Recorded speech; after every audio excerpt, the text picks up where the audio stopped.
लोकसभा चुनाव से पहले कार्य समिति की बैठक हुई। उस कार्य समिति की बैठक में तमाम भाजपा के नेताओं की आपसी खींचतान जनता के सामने आने लगी थी, लेकिन लोकसभा चुनाव में हाईकमान के आदेश के बाद भाजपा की एकता जमीनी स्तर पर दिखाई दी। ब्रजेश पाठक हो या फिर डिप्टी सीएम केशव प्रसाद मौर्य, सब योगी के साथ आते हुए दिखाई दिए। बड़बोले नेताजी भी कहीं न कहीं खामोश दिखे। लेकिन अब लोकसभा चुनाव खत्म हो गया है, उसके बाद विधानसभा उपचुनाव खत्म होने के बाद अब ऐसा क्या होने वाला है जिसको लेकर बीजेपी को निशाने पर लिया जाना शुरू कर दिया गया है। आखिर बीजेपी के ही घटक दल का ऐसा कौन सा बड़ा नेता है जो हिंदुत्व की अलग जगाने वाले बाबा धीरेन्द्र शास्त्री की सनातन पद यात्रा पर ही सवाल उठाने शुरू कर चुका है। आखिर वो कौन सा नेता है जो धीरेन्द्र शास्त्री की पद यात्रा को विधानसभा और लोकसभा तक पहुंचने का रास्ता करार दे रहा है। आखिर वो कौन सा नेता है जो न सिर्फ धीरेन्द्र शास्त्री पर बल्कि राजा भैया के उस बयान का भी कटाक्ष कर रहा है जिसमें राजा भैया ने योगी की बात को ही दोहराया था और कहा था जुड़ोगे तो सेफ रहोगे। आखिर वो कौन सा नेता है जो अब बीजेपी के लिए बड़ी परेशानी खड़ी कर सकता है? ऐसा तो नहीं कि अब इन नेताजी का मोह भंग बीजेपी से होने लगा है। ये कुछ ऐसे सवाल है जिनका जवाब अपनी आज की इस रिपोर्ट में हम आपको दिखाएंगे भी और बताएंगे भी।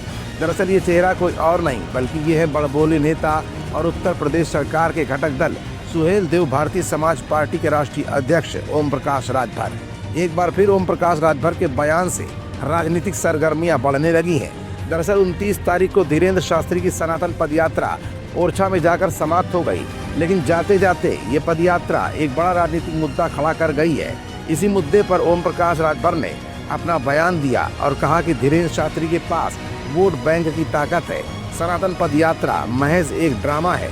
दरअसल ये यात्रा बड़ी पार्टियों को अपनी तरफ आकर्षित करने की एक कोशिश है, जिसके जरिए धीरेन्द्र शास्त्री विधानसभा और लोकसभा पहुंचना चाहते हैं। यही नहीं, अपने बयान में आगे ओम प्रकाश राजभर ने राजा भैया पर भी निशाना साधा है। राजा भैया ने भी हिंदुत्व की राह पर चलते हुए जुड़ोगे तो बचोगी राह पकड़ी थी, लेकिन उस राह पर कांटे बिछाने के लिए अब ओम प्रकाश राजभर का बयान राजा भैया को भी निशाने पर ले रहा है। मतलब साफ है कि अब ओम प्रकाश राजभर का मोह आखिरकार क्यों धीरे धीरे बीजेपी से भंग होने लगा है। कहीं ऐसा तो नहीं कि विधानसभा उपचुनाव और संगठनात्मक चुनाव के बाद होने वाले संगठन के बड़े फेरबदल से लेकर मंत्रिमंडल के प्रस्तावित फेरबदल की संभावनाएं ओम प्रकाश राजभर को इस तरह के बयान देने के लिए मजबूर कर रही हों। कहीं ऐसा तो नहीं कि ओम प्रकाश राजभर भी मंत्रिमंडल के फेरबदल में एक मजबूत हिस्सेदारी की फिराक में हो।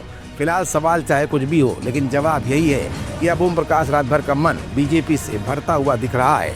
उनका ये बयान इसी बात की ही एक बानगी है। देखिए, राजनीति ना कोई किसी का दोस्त है ना दुश्मन। जब राजभर नाम आता है तो सब लोग एकदम चौकन्ने हो जाते हैं। कब किसके साथ गठबंधन होगा कोई ठीक नहीं।